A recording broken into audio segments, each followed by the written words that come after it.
Welcome to Friday's Flavor, everybody. It is your girl JoJo coming at you from Schenectady, New York. And today we are here with my friend Frankie Cruz. I'm so excited to introduce you guys to him. He does some incredible stuff despite some pretty major challenges that he has faced in his life. You can check his website out. It is currently under construction, but it is www.unfitbook.com. And without further ado, Frankie, why don't you introduce yourself, say hi to everybody, and give us a little background info on what you do. Thank you so much, Julian, for having me. Yeah, you know what? So I'm an entrepreneur. I got the entrepreneurial spirit. I got it just a little while ago, but I got a little bit of a twist because I'm legally blind.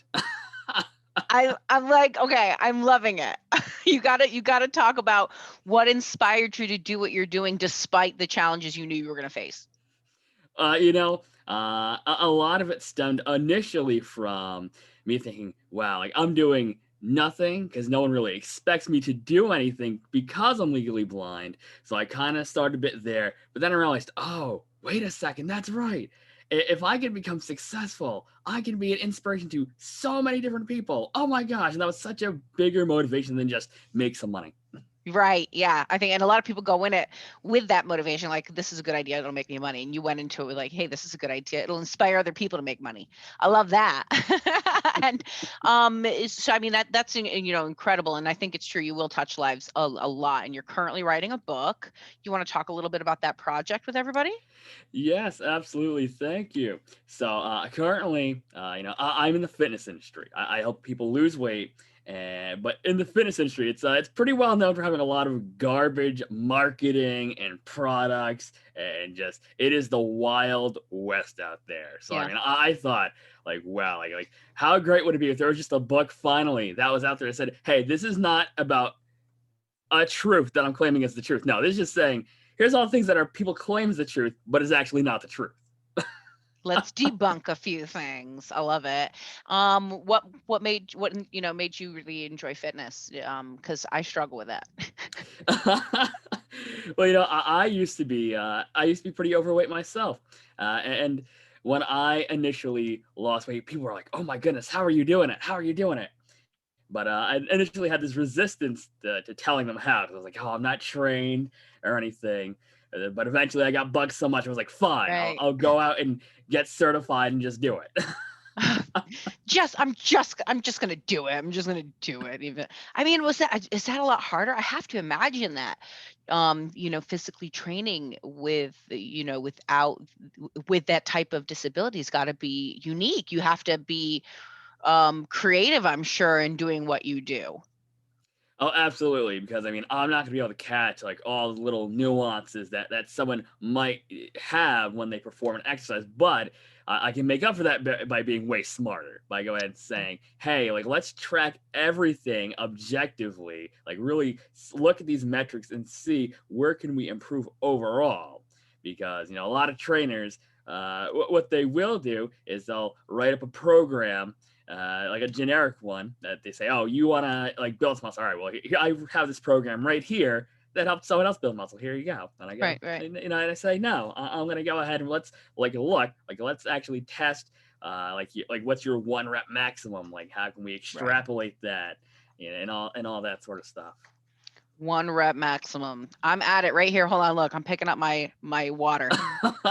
That's my 1 rep max, guys, right there. I'm just kidding. Nah, I used to be really fit. It's interesting. I used to go to the gym 5 days a week. I used to have no. It was after I had my third kid. I just went, yo, I don't have enough time in my life to care about about the gym anymore. But it's not. No, it's not a healthy thing to do. It's really important to take care of your physical body. You only get one, and so I think it's great that you're so conscious of that. Um, let's do this. Break it down for me.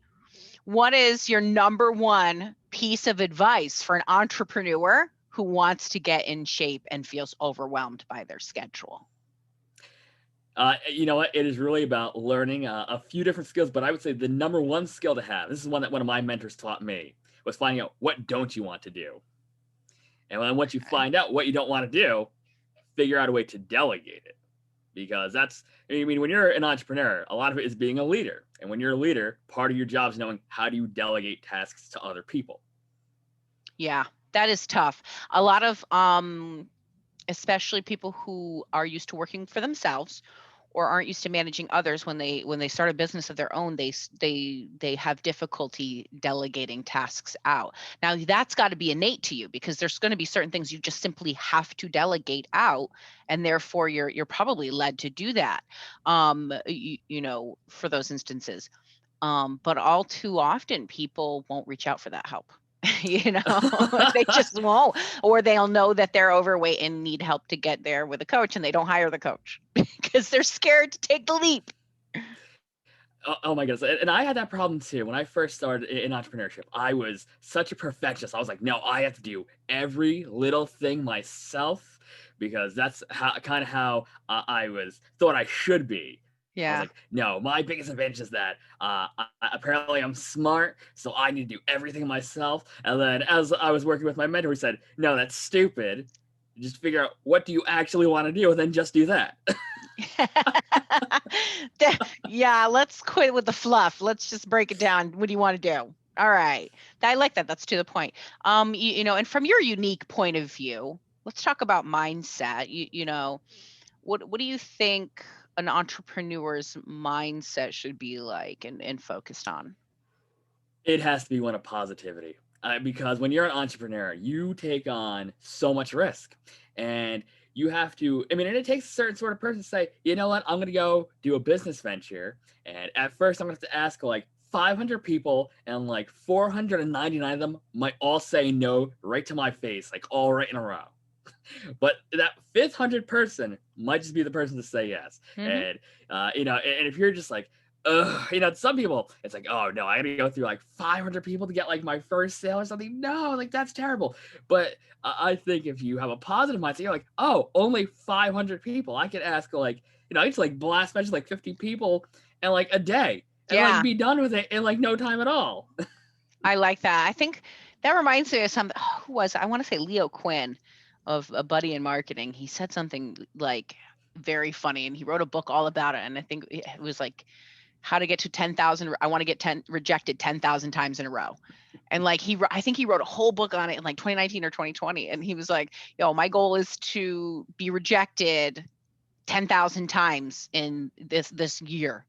And so that's how he kind of took the approach. He was like, I don't care. He knows he knew how many people he was going to get out of it per 1,000. And he's like, well, I just got to get rejected a bunch. That's all I got to do is go out there and get rejected a bunch to find that one. And he explains it so much better than me, but he's funny. So that just really reminded me of that when you said that. But yeah, it is true. You got to knock on quite a few doors before you get the yes, and you just have to know that that's okay. Be okay with that, and go, all right, well, move on to the next door, knock again. This is the one. I like that. You got to stay positive. You have to. And especially in the business of coaching other people, that's going to be an attractive quality. That's got to be a very attractive quality to see that kind of confidence in you. Let's talk something people don't know about you. Another fun fact. Let's random fact from Frankie So, moment. so here's a fun fact. So I'm usually seen as like a goody two shoes, but back in the day when I was like I was in my youth, I was like a young teenager, but I was determined. I'm legally blind, but I'm gonna be a boxer. And I tried to join a boxing gym. The coach was like, sure, whatever, kid. And I was like trying to get all my eye doctor. I was like, you gotta let me. They're gonna give me a chance. And they're just like you realize like one hit to the head, like that's gonna take away your vision, right? And I go, I just won't be hit. And so they said, no, I don't think so. No. No, it works. Oh my gosh.